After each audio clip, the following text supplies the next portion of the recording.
Anthony Joshua and Andy Ruiz rematch could be the biggest fight in boxing, says Eddie Hearn. And for the first time, man, I think I have to give some serious consideration to that. Second, the fight, like I said, after Eddie Hearn said that it was going to be in the UK, is not going to be in the UK, New York, or LA. So let's chop it up about that in this video.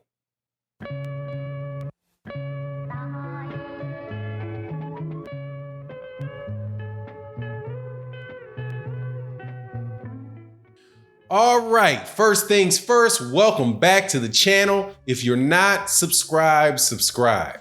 If you are subscribed, make sure you hit the bell icon so that you know when so you can be notified when we release our videos, when we do our live streams. Also, check out the Patreon. Check me out on Twitter. We have a lot of real good boxing talk, man. We chop it up through boxing throughout the day, almost every day. Also, check out OG Boxing Talk on Sunday mornings, 8 a.m. Central Standard Time, 9 a.m. Eastern Standard Time. So let's get to it. The AJ fans, my AJ fans have been begging me, not begging, but requesting that I don't make any more Anthony Joshua videos for a while because, as they said, I was becoming a Anthony Joshua channel. Yeah and no, I'm sorry. I had to just kind of let you guys, I had to rub it in your faces. Okay, you were talking way too crazy, way too loud, way too raucous, bumping your lips way too much for you not to sit on that L when Andy Ruiz knocked down Anthony Joshua 4 times and made him spit and made him quit on the ropes. Now, I haven't said that in a few videos, but you know who's coming back. Now, to follow that up, after Eddie Hearn had said that this fight was going to be in New York, was going to be in the UK, because they being Anthony Joshua has a rock solid rematch clause, and they were going to make this fight in the UK. I told you ain't nothing solid about that rematch clause because you always got to go into negotiations. Now, right after that happened, Andy Ruiz said, yeah, I'll go to the UK, give me $50 million. So you know Andy Ruiz didn't want to go to the UK, but so why is the fight not happening in the UK? Is it because Andy Ruiz said, I want $50 million to go there, or he flexed his muscle as far as being the champion? Or was it that DAZN said, look, we paid for the last fight, we want it in the United States, because we are trying to grow our fan base, our subscriber base in the United States, and it doesn't do us any good to have that over there in the UK. And Eddie Hearn buckled under the pressure of it. What could be the case? Which case? What's the case? It doesn't matter. Like I told you, that fight wasn't going back to the UK. There's not enough money in the UK. I told you, and I'm going to tell you again. But like I said, since you guys put all those videos out, disrespecting your boy, putting my face on your videos, coming to my channel hundreds and hundreds and hundreds and hundreds of times, calling me everything but a son of God. Look, you guys got to sit on that L. And speaking of sitting on an L, man, there was an interesting piece of paper, picture that was spread on Twitter where Anthony Joshua, man, how the mighty have fallen. Books that used to go for 17 pounds, where Anthony Joshua was the hero of boxing, is now on double sale for three pounds. And what does that remind you of? That reminds me of the ticket prices for Andy Ruiz versus Anthony Joshua 1. They were getting sliced on an hourly basis. Yeah, I told you I played for Team Petty, so you're gonna have to sit on this. Take this tongue lashing. Anyway, that aside, Eddie Hearn said that he thought or thinks that Andy Ruiz versus Anthony Joshua can be the biggest, is going to be a huge fight. I think I might be misquoting him, that he said that it could be the biggest fight in boxing. And I have to give serious consideration to that. I really do, especially if they move this thing to Vegas. if they move it to Vegas and it's not in New York, you're going to get a lot of gamblers from the UK coming to bet money on Anthony Joshua getting knocked out again. I might throw some extra money on that. Now, I kind of joke. I do believe that Anthony Joshua has a chance in the rematch. But, more than likely he's going to be the favorite, the way the bookies go and the way that, fans place their money. More than likely he'll be a slight edge in the rematch. People will be chalking it up and thinking it's a fluke, whatever. Even though I don't know how you get knocked down 4 times and then stop against a rope and it's a fluke. But hey, man, you never know.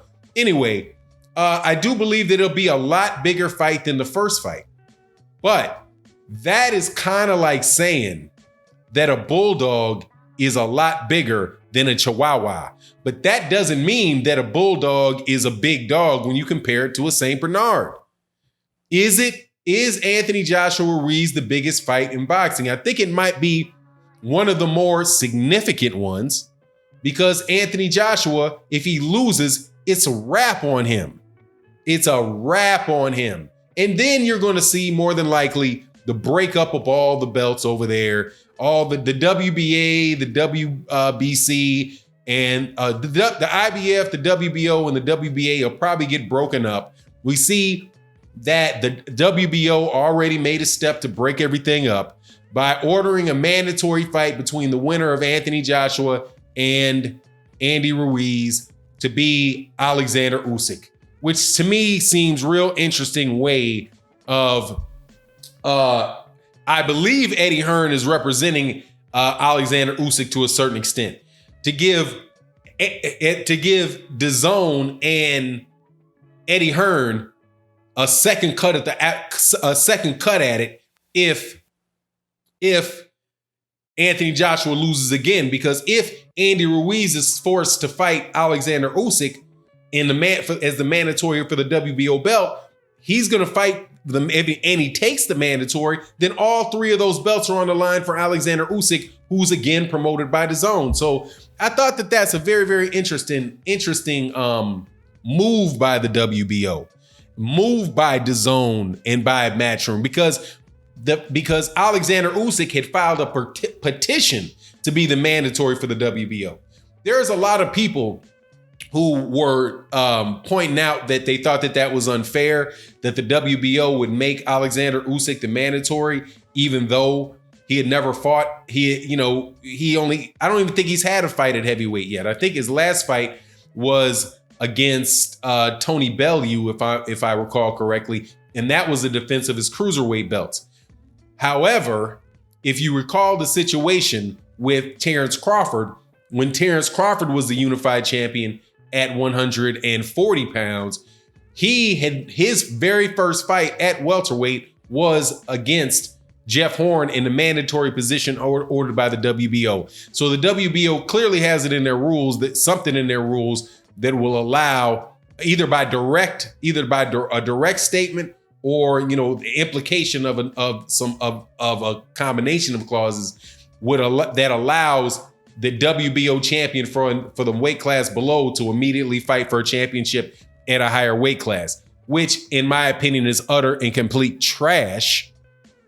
Just because you are a champion in a lower weight class shouldn't put you ahead of the line of everybody else that's fighting in the weight class in that weight class. That to me is one of the many reasons that I have little to no respect for the WBO as a champion, as a sanctioning body. And I personally don't even believe that it should be considered a major championship belt. If you look at the way the WBO seems to pass its championship from one top-ranked fighter to another top-ranked fighter to another top-ranked to another top-ranked fighter, it just seems to be, the whatever Bob orders belt that